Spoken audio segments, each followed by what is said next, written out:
जय श्री कृष्णा। साथियों,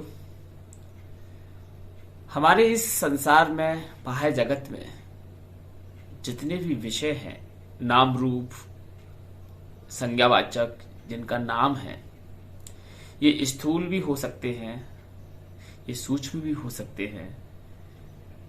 ये पंच महाभूतों से निर्मित संपूर्ण सृष्टि, आकाश, वायु, अग्नि, जल, पृथ्वी, इसे हम ऐश्वानर जगत कहते हैं, स्थूल जगत कहते हैं।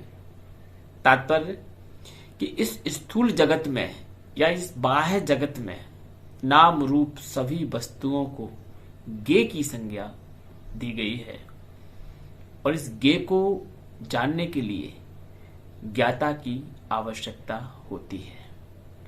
ये ज्ञाता है और कोई नहीं, हमारे स्वयं के अंदर चेतना है ज्ञाता, आत्मा है ज्ञाता, जो इस संसार को जानती है।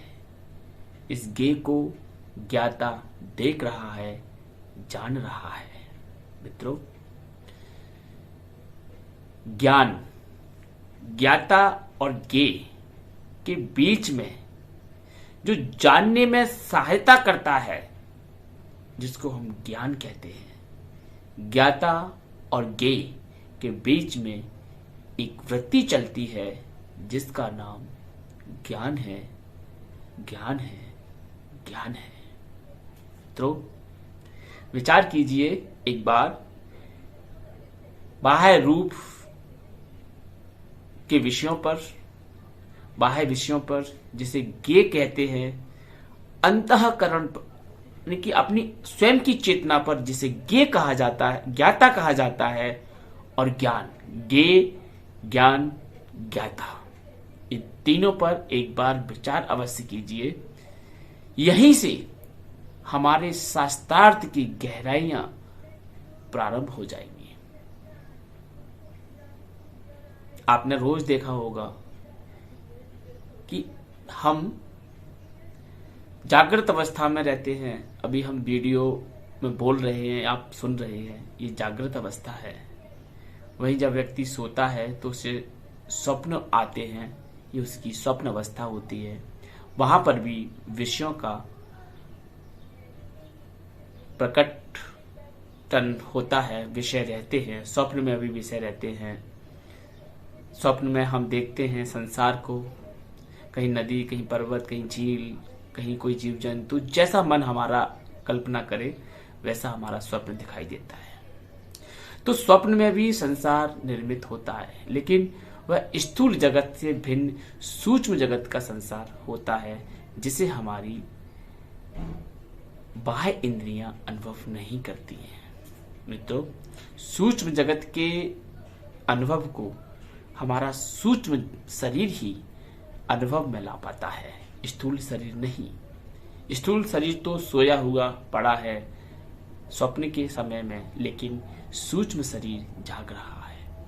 एक और अवस्था आती है जिसे हम गहरी नींद की अवस्था कहते हैं, जहां पर जाकर सारे विषय समाप्त हो जाते हैं। जो गे नाम रूपी, संज्ञा रूपी जो विषय थे, अब ये सब समाप्त हो गए। आपने देखा होगा कि गहरी अवस्था में हम किसी भी वस्तु को नहीं देखते हैं।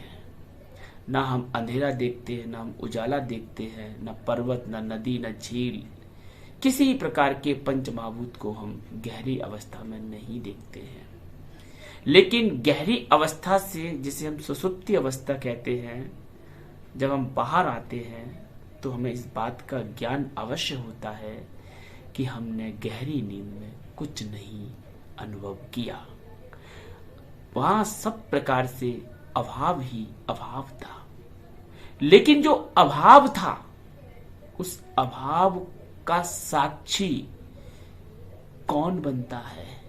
कौन बताता है प्रत्येक दिन हमें जागने पर कि जब हम सो रहे थे गहरी नींद में, सुसुप्ति में, उस समय हम किसी विषय में हमारी इंद्रियां विषयाकार नहीं हो रही थी, वहां कोई विषय नहीं था, वहां पर पूर्ण रूप से अभाव था।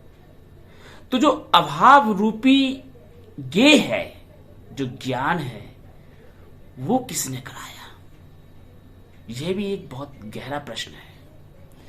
जो अभाव रूपी ज्ञान हमें गहरी निद्रा में करवाया गया था, वह हमारी चेतना ने हमें करवाया, यानी कि ज्ञाता मौजूद रहा था उस समय।